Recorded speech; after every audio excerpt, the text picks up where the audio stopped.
மாணவ கண்மணிகள் அனைவருக்கும் என் இனிய காலை வணக்கங்கள். மாணவ கண்மணிகள் அனைவரும் நலமாக உள்ளீர்களா? மாணவ கண்மணிகள் தங்களுடைய வழிபாட்டினை கூறிவிட்டீர்களா? நன்றி. நான் ஒரு நல்ல ஆசிரியர். நான் உங்களுக்கு தாயாகவும் தந்தையாகவும் இருந்து முறையான கல்வியை அன்புடன் போதிப்பேன். நான் ஒரு நல்ல ஆசிரியர். நான் உங்களுக்கு தாயாகவும் தந்தையாகவும் இருந்து முறையான கல்வியை அன்புடன் போதிப்பேன். நான் ஒரு நல்ல ஆசிரியர். நான் உங்களுக்கு தாயாகவும் தந்தையாகவும் இருந்து முறையான கல்வியை அன்புடன் போதிப்பேன். அனைவருக்கும் என் இனிய காலை வணக்கங்கள். மாணவ கண்மணிகளை, நாம் நேற்று பார்த்த பாடப்பகுதியானது உரிமை தாகம் என்பதை பற்றி பார்த்தோம்.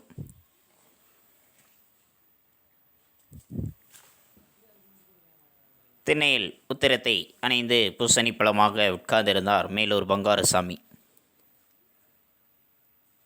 அவரை பார்த்து தலைக்கு மேல் கையெடுத்து கும்பிடுகின்றார் முத்தையன். என்ன முத்தையன்,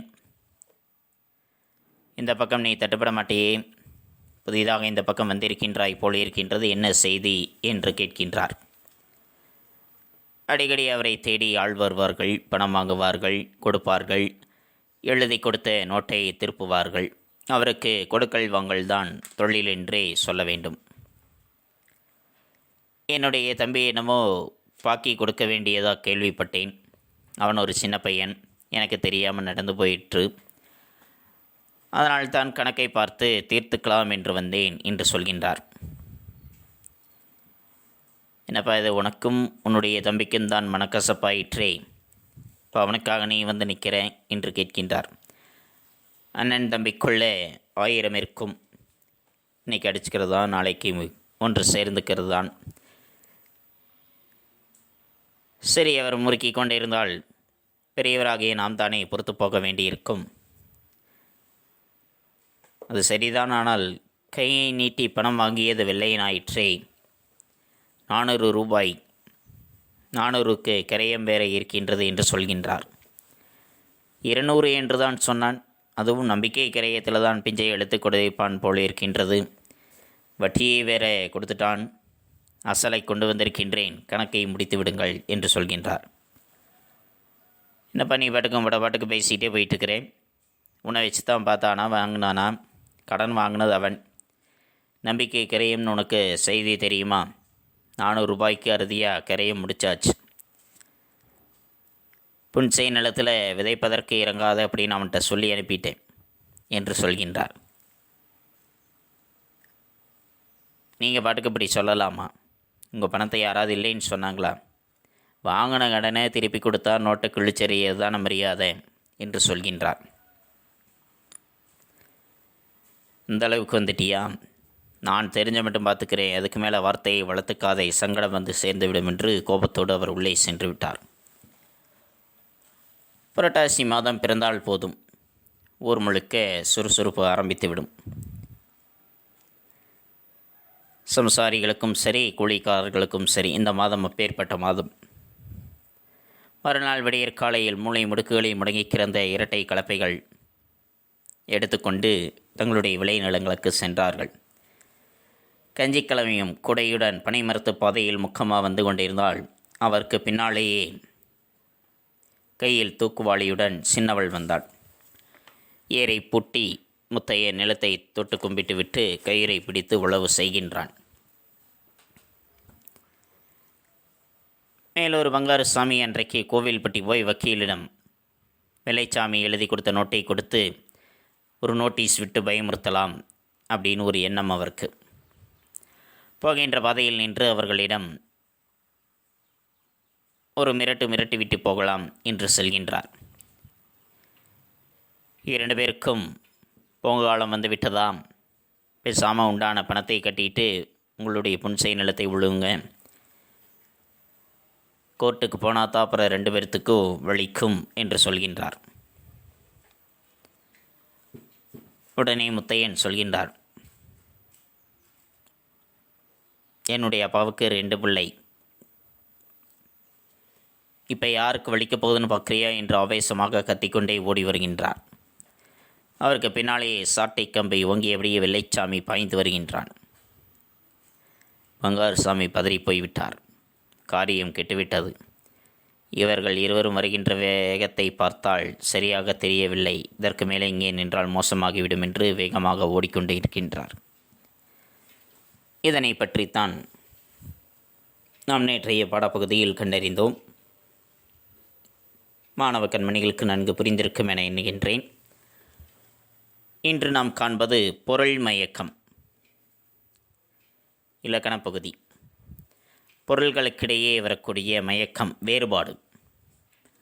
பொருள்களுக்கிடையே எதனால் வேறுபாடு வருகின்றது, அதனை எப்படி கண்டறிய வேண்டும் என்பதை பற்றியதுதான் இன்றைய பாடப்பகுதியானது. பாடப்பகுதிக்குள் செல்லாமா மாணவர்களே? தங்களுடைய பாடப்புத்தகத்தில் பக்கம் எண் 63 எடுத்துக்கொள்ளுங்கள். எடுத்துக்கொண்டீர்களா? நன்றி. பொருள் மயக்கம். தமிழ் மொழியை எழுதும்போதும் படிக்கும்போதும் பேசும்போதும் கடைபிடிக்க வேண்டிய ஒரு சில விதிமுறைகள் என்பது இருக்கின்றன.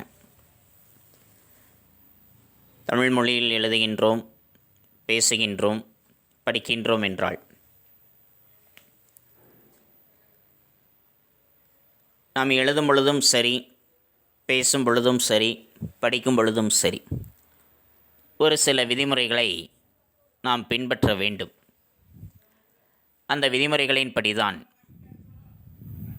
நாம் அம்மொழியை பேசுவது, எழுதுவது, படிப்பது எல்லாமே. அவற்றை பின்பற்றினோம் என்றால் மாணவர்கள் எவ்வித பொருள் மயக்கமும் இல்லாமல், பொருள்களுக்கிடையே எவ்வித வேறுபாடும் இல்லாமல் அந்த மொழிகளில் அவர்கள் புலமை பெறுவார்கள். எழுதும்போதோ பேசும்போதோ தேவையான இடங்களில் இடைவெளி விடாததும், தேவையற்ற இடங்களில் இடைவெளி விடுவதும் படிப்போர்க்கும் கேட்போருக்கும் பொருள் குழப்பத்தை ஏற்படுத்திவிடும்.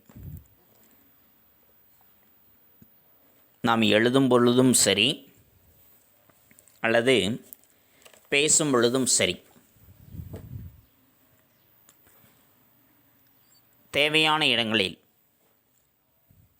இடைவெளி விடாமலும், தேவையற்ற இடங்களில், தேவையே இல்லாத இடத்தில் நாம் இடைவெளி விடுவதும் அதனை படிப்பவர்களுக்கும் அதனை கேட்பவர்களுக்கும் ஒரு விதமான பொருள் குழப்பத்தை அவர்களுக்கு ஏற்படுத்திவிடும்.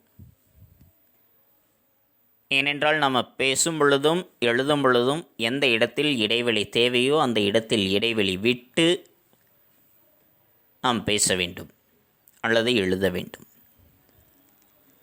அதேபோல் தேவையில்லாத இடங்களில் இடைவெளி விடுகின்றோம் என்றாலும் சரி, அதனாலும் பொருள்களுக்கிடையே மாறுபாடு ஏற்பட்டுவிடும், பொருள் வேறுபாடு அடைந்துவிடும்.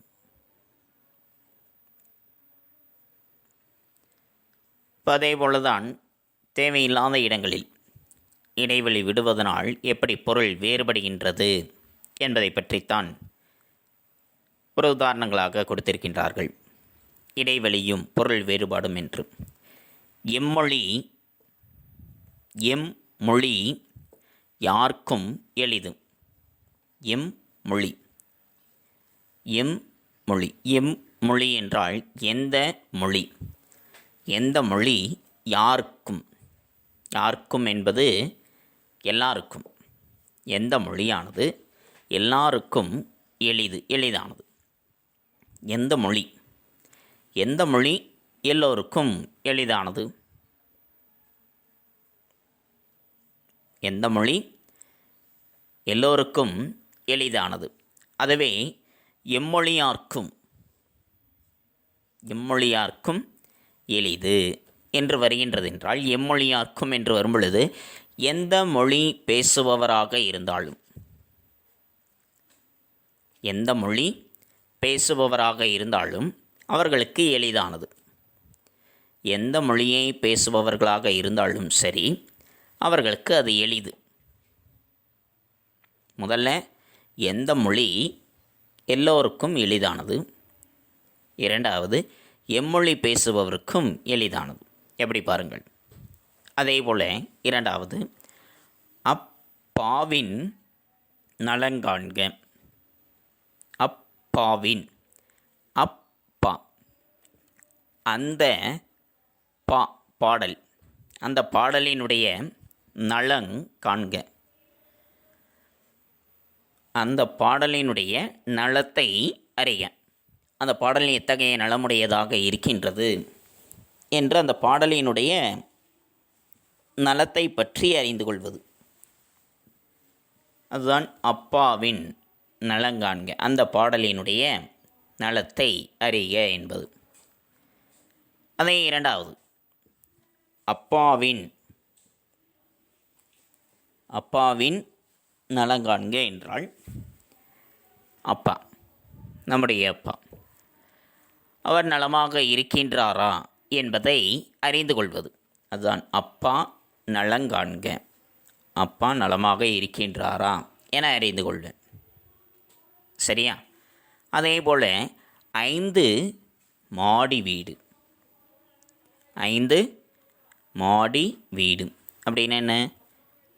5 மாடி வீடுகள் இருக்கின்றன. 5 மாடி வீடுகள் இருக்கின்றன. அதுதான் பொருளை தருகின்றது. அதே 5 மாடி வீடு, 5 மாடி வீடு என்றால் அந்த வீடு 5 மாடிகளை உடையது, 5 அடுக்குகளாக இருக்கின்றது. அதுதான் 5 மாடிகளை கொண்டது என்று சொல்வது. அதே 5 மாடி வீடு என்றால் 5 மாடி வீடுகள் இருக்கின்றன. 5 மாடி வீடு என்று வரும் பொழுது அந்த வீடு 5 மாடிகளை கொண்டது என்று பொருள். அடுத்து, அன்று முதல் பாடம் கற்றோம். அன்று முதல், அந்த நாளிலிருந்து பாடங்களை கற்றோம். அதே அன்று முதல் பாடம் கற்றோம் என்றால்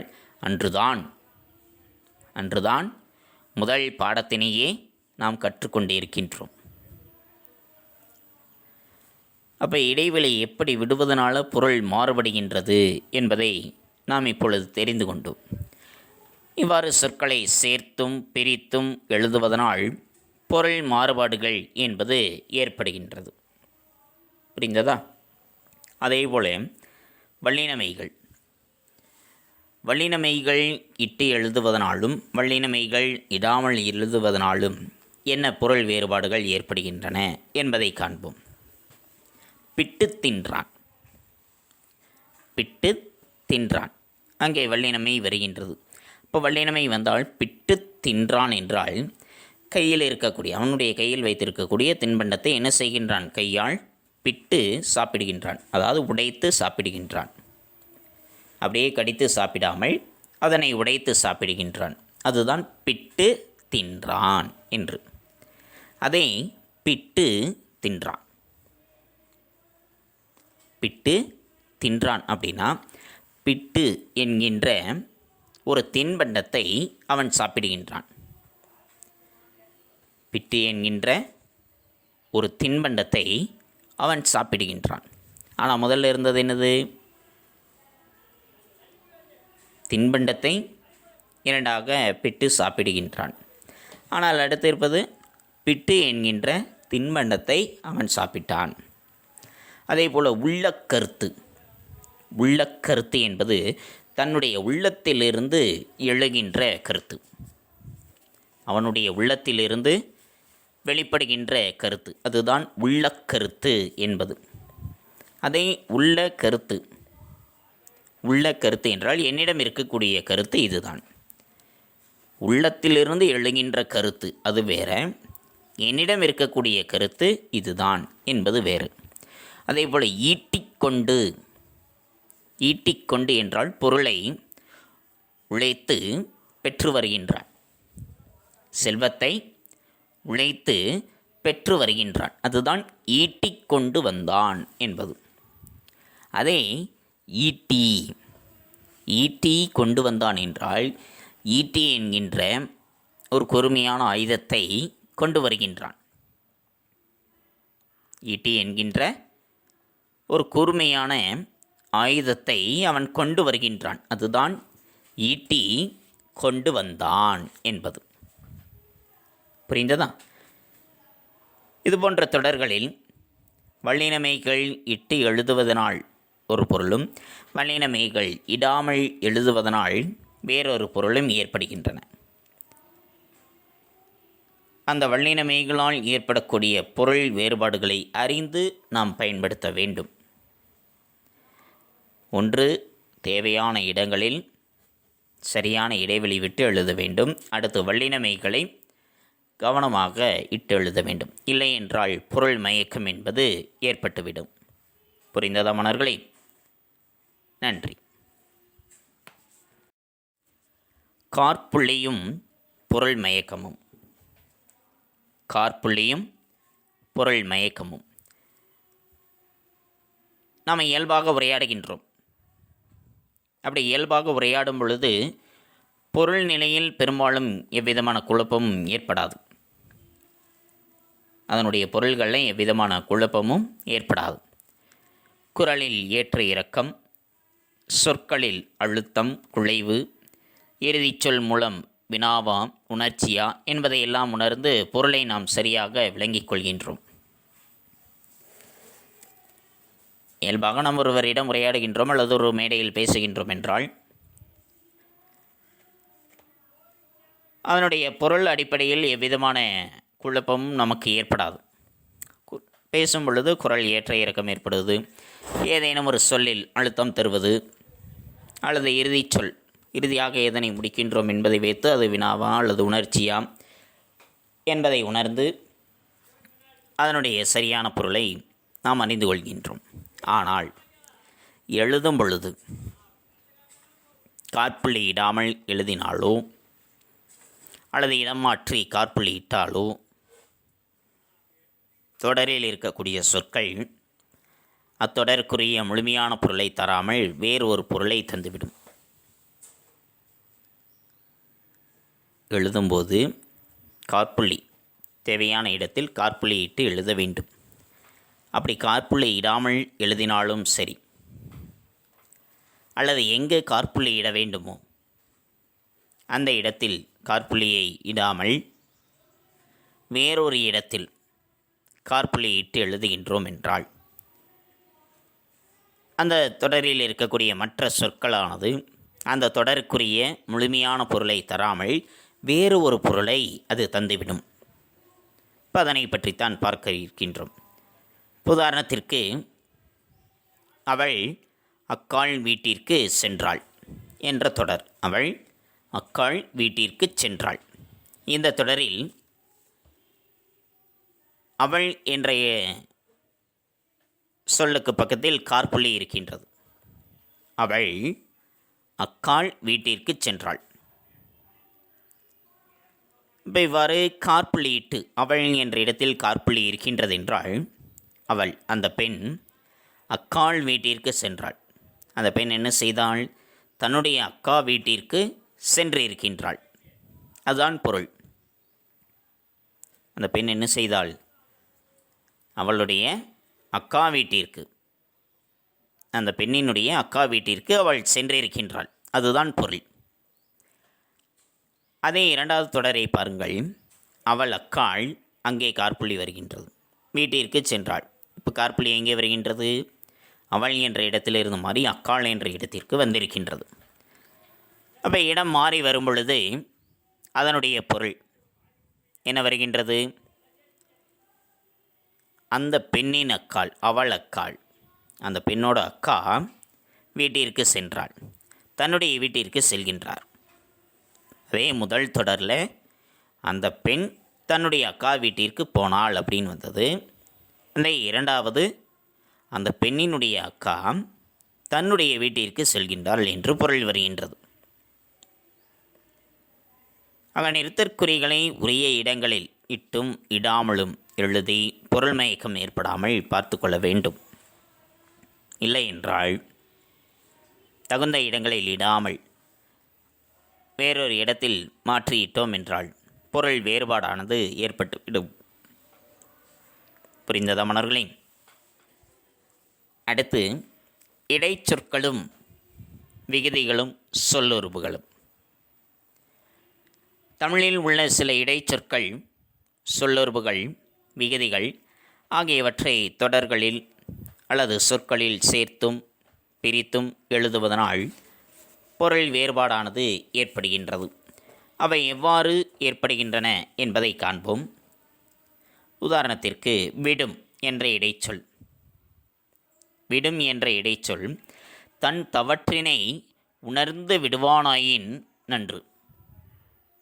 தன் தவற்றினை, தன்னுடைய தவறை உணர்ந்து விடுவான் என்றால் அது நன்று, நல்லது. தன் தவற்றினை உணர்ந்து விடுவானாயின் நன்று. அவனுடைய தவறை உணர்ந்து விட்டான் என்றால் அது நன்று. அதே இரண்டாவதில் தன்னுடைய தவறை அவன் உணர்ந்து அதன் பிறகு அதனை விட்டுவிட்டான் என்றால் அது நன்று. உணர்ந்து விடுவான், உணர்ந்து விட்டுவிட்டான், பொருள் வேறுபாடு ஏற்படுகின்றது. அதேபோல தன், தன் என்ற இடைச்சொல் பாண்டியன் தன் கவிதையை படித்தான். பாண்டியன் தன் கவிதையை படித்தான். பாண்டியன் என்ன செய்கின்றான்? கவிதையை படிக்கின்றான். பாண்டியன் தன் கவிதையை படித்தான். அவன் என்ன செய்தான்? தன்னுடைய கவிதையை படித்தான். அவனுடைய கவிதையை அவன் படிக்கின்றான். முதலில் பாண்டியன் கவிதையை படித்தான். இரண்டாவது அவனுடைய கவிதையை அவன் படிக்கின்றான். அதேபோல தான், தான் என்ற இடைச்சொல் கண்ணன் தான் எழுதுவதாகச் சொன்னான். கண்ணன் தான் எழுதுவதாகச் சொன்னான். யார் சொன்னது? கண்ணன். கண்ணன் என்ன சொன்னான்? எழுது என்று எழுதுவதாக சொன்னான். அவன் எழுதுவதாக இவன் சொல்கின்றான். அதே இரண்டாவது கண்ணன் தான் எழுதுவதாகச் சொன்னான். அவனே எழுதுவதாக சொல்கின்றான். எப்படி பாருங்கள், அவன் எழுதுவதாக சொன்னான், அவனே எழுதுவதாக சொல்கின்றான். பொருள் வேறுபாடு ஏற்படுகின்றது பாருங்கள். அதேபோல் பற்றி, குகன் ராமனை பற்றி கூறினான். குகன் ராமனை பற்றி கூறினான். குகன் என்ன செய்தான்? ராமனை பற்றி, ராமன் மீது வைத்திருக்கக்கூடிய பற்றினை கூறுகின்றான். ஆனால் இரண்டாவது குகன் ராமனை பற்றி கூறினான். ராமனை பற்றி மற்றவர்களிடம் சொல்கின்றான். ஆனால் முதலிடத்தில் ராமன் மீது வைத்திருக்கக்கூடிய பற்றினை கூறினான். அதே இரண்டாவது இதில் ராமனை பற்றி மற்றவர்களிடம் சொல்கின்றான். அதேபோல் முன், சில குறைகளை மக்கள் முன்வைத்தனர். ஒரு சில குறைகள் மக்களிடம் இருக்கின்றது, அந்த குறைகளை மக்கள் முன்வைக்கின்றார்கள். அதே சில குறைகளை மக்கள் முன்வைத்தனர். ஒரு சில குறைகள் இருக்கின்றது, அதனை மக்கள் முன்பாக வைக்கின்றார்கள். முதல்ல மக்கள் அந்த குறைகளை முன்வைக்கின்றார்கள். இரண்டாவது மக்களுக்கு முன்பாக இந்த குறைகள் இருக்கின்றது என்று அவர்களிடத்தில் வைக்கின்றார்கள். பாருங்கள். அதேபோல் முதல், அன்று முதல் அமைச்சர் வந்தார். அன்று முதல், அன்றிலிருந்து அமைச்சர் அங்கே வருகை தருகின்றார். அதே அன்று முதல் அமைச்சர் வந்தார் என்றால் அன்றைய தினம் முதலமைச்சர் அங்கே வந்தார். எப்படி? அன்றிலிருந்து அமைச்சர் வந்தார், அன்று முதலமைச்சர் வந்தார். பாருங்கள் பொருள் எப்படி வேறுபடுகின்றது என்று. பால், அவன் பால் கொண்டு சென்றான். அவன் பால் கொண்டு சென்றான் என்று வரும் பொழுது அவனிடத்தில் கொண்டு செல்கின்றான். அவன் பால் கொண்டு சென்றான் என்றால் அவன் பாலை எடுத்துக்கொண்டு செல்கின்றான். அதேபோல் கண், அவன் கண் பெற்று மகிழ்ந்தான். அவன் இடத்திலிருந்து பெற்று மகிழ்கின்றான். அவன் கண் பெற்று மகிழ்ந்தான். அவன் கண்ணை பெற்று மகிழ்கின்றான்.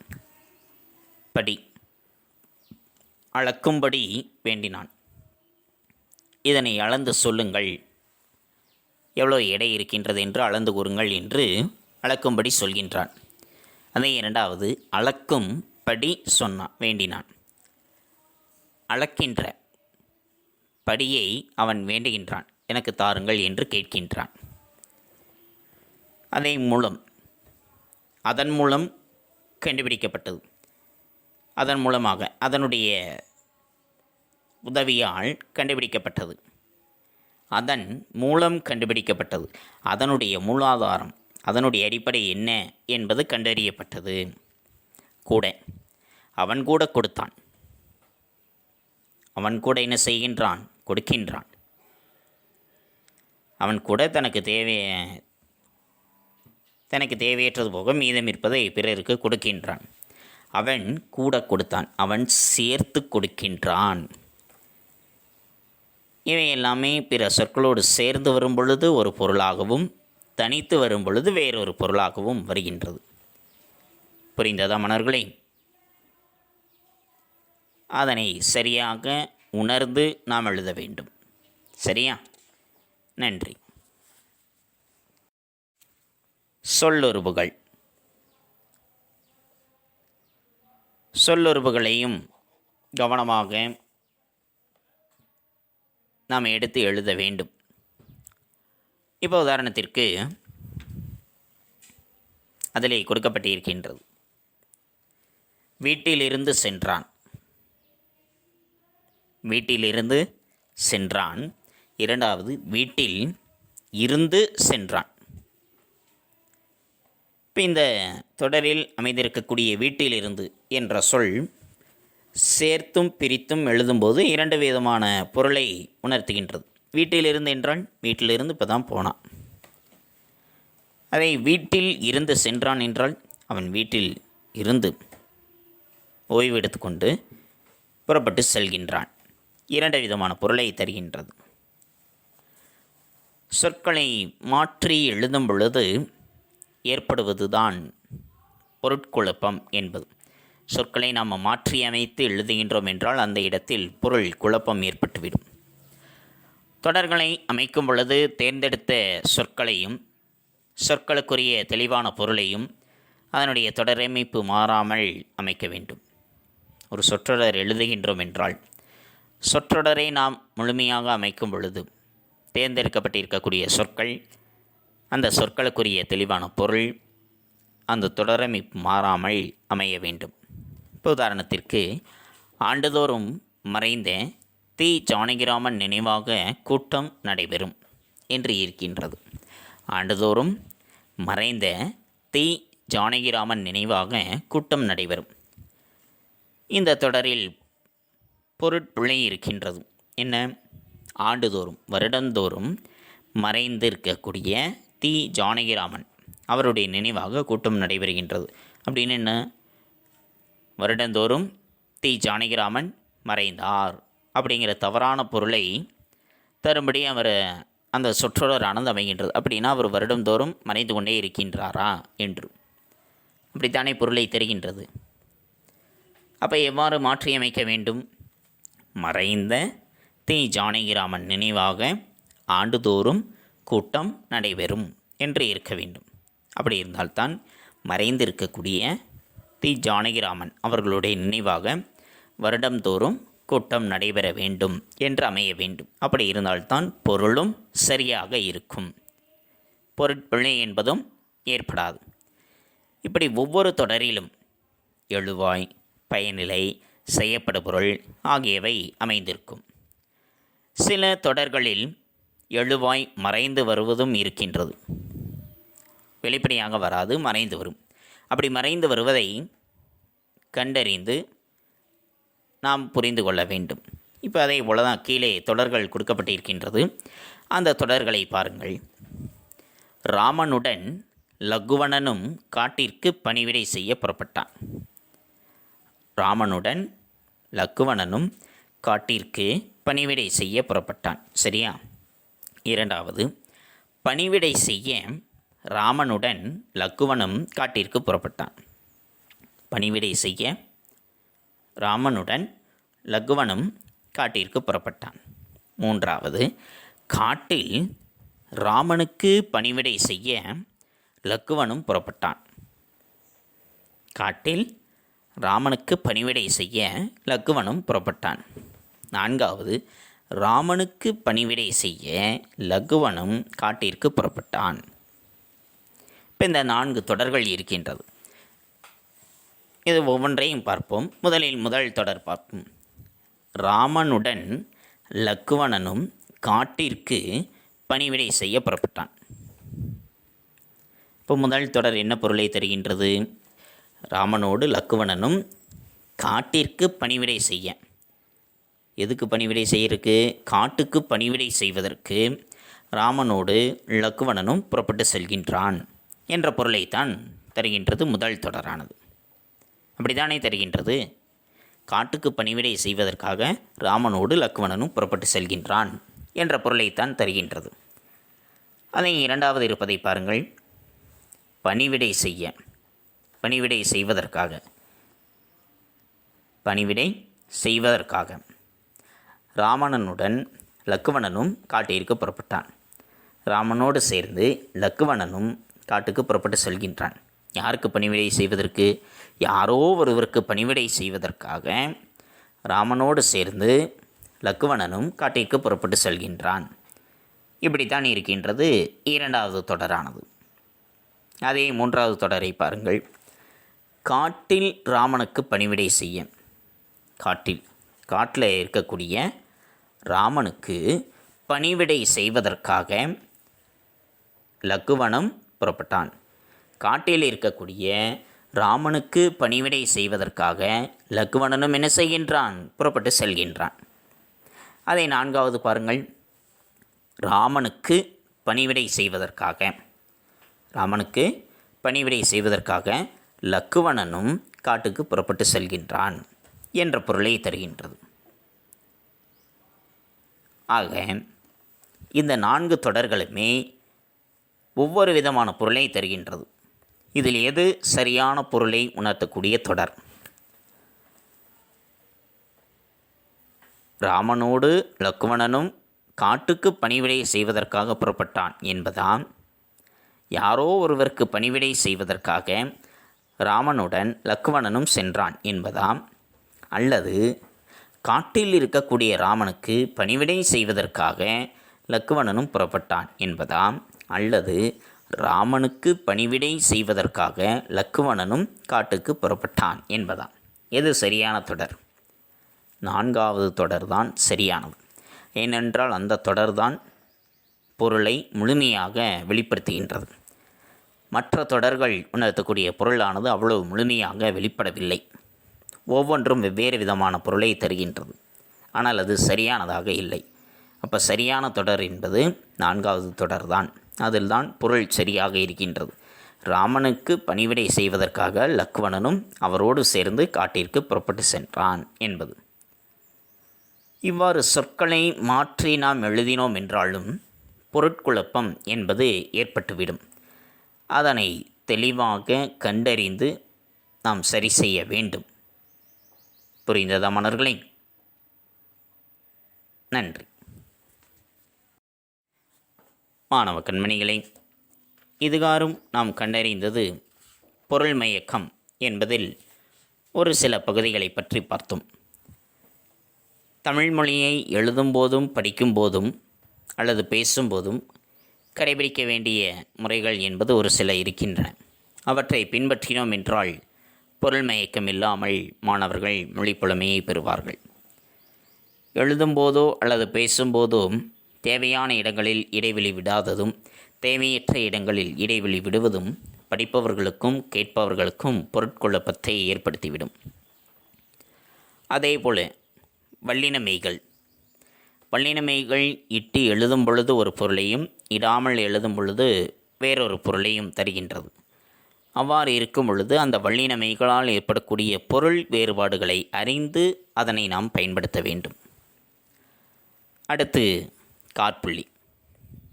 நாம் இயல்பாக பிறரிடம் உரையாடுகின்றோம் என்றால் அந்த பொருள் நிலையில் எவ்வித குழப்பமும் ஏற்படாது.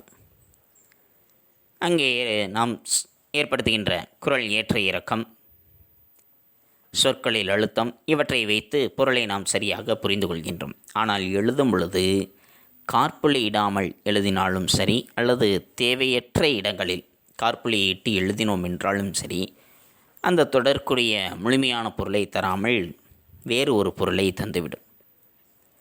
ஆக நிறுத்தற்குறிகளை உரிய இடங்களில் இட்டும் இடாமலும் எழுதி பொருள் மயக்கம் ஏற்படாமல் பார்த்து கொள்ள வேண்டும். அதேபோல் இடைச்சொற்கள் சொற்களோடு சேர்ந்தும் பிரிந்தும் எழுதுவதனால் பொருள் வேறுபாடுகள் என்பது ஏற்படுகின்றன. அதனையும் கண்டறிந்து எந்த இடத்தில் பயன்படுத்த வேண்டுமோ அந்த இடத்தில் தகுந்த இடைச்சொல்லை பயன்படுத்தி எழுத வேண்டும். அடுத்து சொல்லொருவுகள்.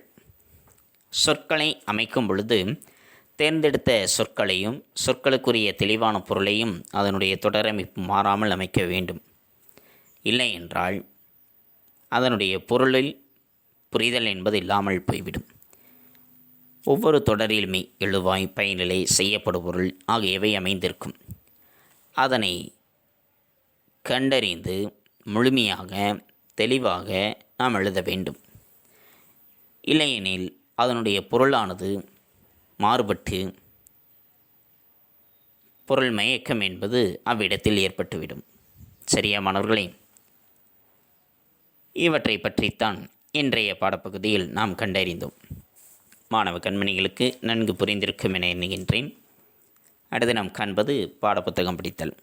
பாடப்புத்தகம் படித்தல் பக்கம் எண் 63 மற்றும் 64. பக்கம் எண் 63 பொருள் மயக்கம் என்பதில் ஆரம்பித்து பக்கம் எண் 64 பொருள் முழுமையாக வெளிப்படவில்லை என்பது வரைக்கும் மாணவ கண்மணிகள் பாடப்புத்தகம் படித்தலாக எடுத்துக்கொண்டு எழுந்து நின்று உறக்கப் படியுங்கள். தங்களுடைய படித்தல் பயிற்சியினை சற்று மேம்படுத்திக் கொள்ளுங்கள். அடுத்து நாம் காண்பது வீட்டுப்பாடம். வீட்டுப்பாடம் பக்கம் எண் 67. பக்கம் எண் 67 இலக்கண தேர்ச்சிக்குள் என்பதில் 5, 6, 7 ஆகிய 3 வினாக்கள். காற்புள்ளி இடாமல் எழுதுவதனால் ஏற்படும் பொருள் மயக்கத்திற்கு சான்று தருக. சலசல, வந்து, கலகல, விம்மி இவற்றில் இரட்டை கிளவி தொடர்களை எழுதி அவற்றை எழுதும் முறையை கூறுக. திருவளர் செல்வன், திருவளர் செல்வன் இவற்றில் சரியான தொடர் எது, அதற்கான இலக்கண விதி யாது என்பது. இந்த 3 வினாக்கள். இந்த வினாக்களுக்குரிய விடைகளானது தங்களுடைய கோனார் தமிழ் முறையில் பக்கம் எண் 102 இடம்பெற்றுள்ளது. பக்கம் எண் 102 காற்புள்ளி இடாமல் எழுதுவதனால் ஏற்படும் பொருள் மயக்கத்திற்கு சான்று தருக. பாணி எருது என்று கருதி நம் நிலத்தை உழும் என்றாள். பாணி எருது என்று கருதி நம் நிலத்தை உழும் என்றாள். அதேபோல் சலசல, வந்து, கலகல, விம்மி இவற்றுள் இரட்டை கிளவி தொடர் எவை என எழுதி அவற்றை சொற்றொடர்களில் அமைத்தெழுதுக. இவற்றுள் இரட்டை கிளவிகள் சலசல, கலகல என்பது. சலசல, ஆற்றில் நீர் சலசல என ஒலி எழுப்பிக் கொண்டு சென்றது. கலகல, பெண்கள் கலகல என ஒலி எழுப்ப சிரித்து மகிழ்ந்தனர். திருவளர் செல்வன், திருவளர் செல்வன் இவற்றுள் ஏற்புடைய தொடர் எது, அதற்கான இலக்கண விதி யாது? திருவளர் செல்வன், திருவளர் செல்வன் இவற்றுள் ஏற்புடைய தொடர் திருவளர் செல்வன் என்பதே ஆகும். வினைத்தொகையாய் அமைந்துள்ள இச்சொற்றொடர் திரு வளர்ந்த செல்வன், திரு வளர்கின்ற செல்வன், திரு வளரும் செல்வன் என முக்காலத்திற்கும் செல்வம் வேண்டுள்ளனவன என்னும் சிறப்பான பொருளை தருகிறது. இந்த 3 வினாக்கள் தான் வீட்டுப்பாடம். இந்த 3 வினாக்களையும் ஒரு முறை எழுதி பலமுறை படித்துக் கொள்ளுங்கள். தெளிவுரை எழுதுங்கள், தெளிவுற படியுங்கள். தங்களுடைய படித்தல் பயிற்சியையும் தங்களுடைய கையெழுத்து பயிற்சியையும் சற்று மேம்படுத்திக் கொள்ளுங்கள். மீண்டும் அடுத்த பாட வேளையில் சந்திப்போம். நன்றி, வணக்கம்.